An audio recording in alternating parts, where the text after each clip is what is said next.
Alrighty, you want to do a little video on Marx 027 switches. This is a probably 50s era manual Marx 027 switch, and the reason I like these so much is because of this pivoting frog.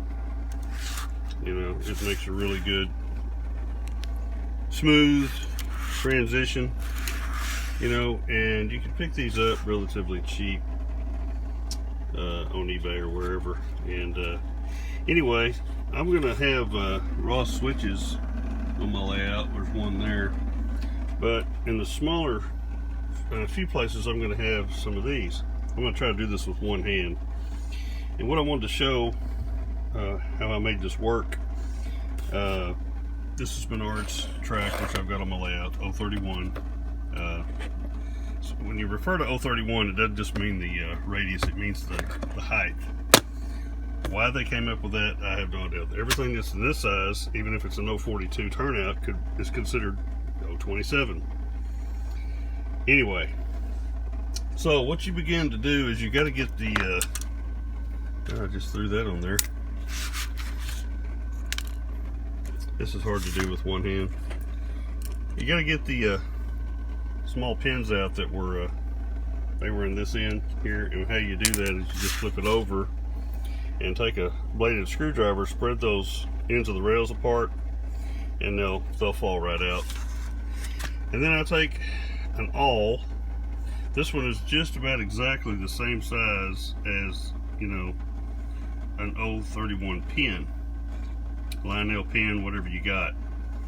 And basically, when you've got that pried apart in the from the bottom, stick the awl in and just keep turning and twisting until you open this up, you know, back a certain distance, you know, to get the 031 pins in.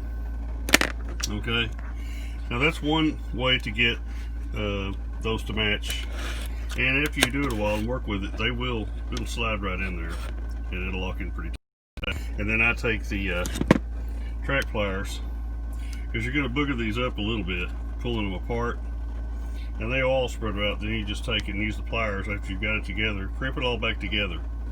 Makes a nice tight fit.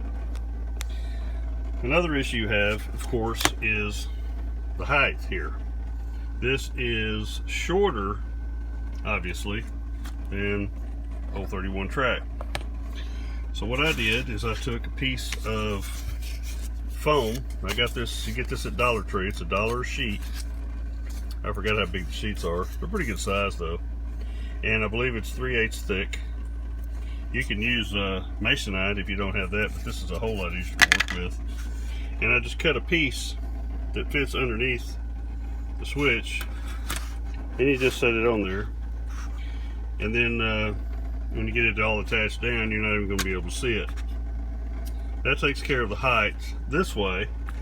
And then the pins have been altered, so you can put the 031 track in there like that. The next thing you have to worry about with line nail trains running over these switches is this gap between the rail, the center rail, and the closing points.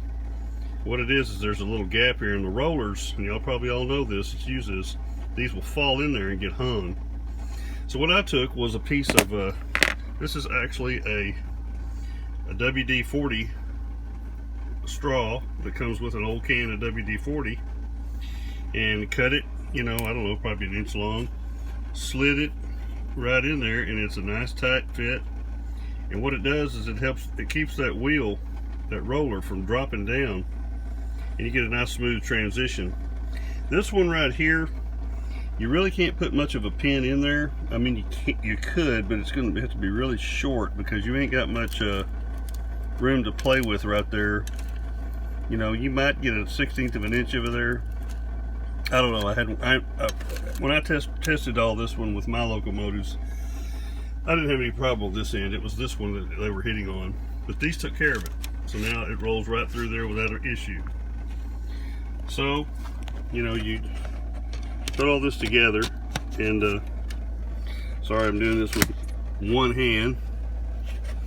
Now that's not tight, of course, but you can get all three. This is a piece of K-line track, which doesn't look too bad with it. It's just too bad you can't get any more K-line track. RMT's got it, but it's as high as fast track. So anyway, another story. And then, you know, you get these put on here, and I test ran, of course, my Thomas, and I have the Lineup Pacific, and somewhere over there is the 442 I have. All of them ran through smooth without an issue. So you can do this with the automatics or the manuals. I'm using a manual because it's probably going to go right here, and I'm going to put a little curve in and maybe make my mind scene right there, you know. Mainly it's going to be running through the straight side of the switch most of the time, and that's what I was mainly concerned about, was making sure it was smooth right here and right here. And ran cars through here, runs through like it's on solid rail, because it is. I mean, and I paid, I think, $10 for this switch on eBay. I mean, there's thousands of them out there, you know. And some of them are really good shape. This one's pretty good shape. Somebody had spray painted it. Looks like a gray, or tried to gray. You know, I don't care. You know, I'm not into. You know, if it looks like. I mean, I'm gonna have to be weathered it, and it's gonna get, you know, something else. I mean, it's a toy. You know, so I really don't care. A lot of people care about that. I don't care. That yellow shows up, and you could even get a green straw. I forgot where I saw a green straw at, but somewhere, or you could paint that, whatever, you know. But it's a cheap, easy turnout. Anyway, if that helps you, I hope so. But it's an easy way to use 027. Now, you could use 027 switches of any type and do the same thing. Also, a note too is Gargraves makes a pin that fits this size rail, half of it, and this size rail on the other, and you could actually use those pins if you don't want to have to ream all these holes out. But it's just as simple to open up these holes a little bit. You won't even be able to tell. Anyway, if you got any questions about it or something I might have missed, just give me a comment down there and I'll read it and I'll respond. But hope that helps somebody. All for now.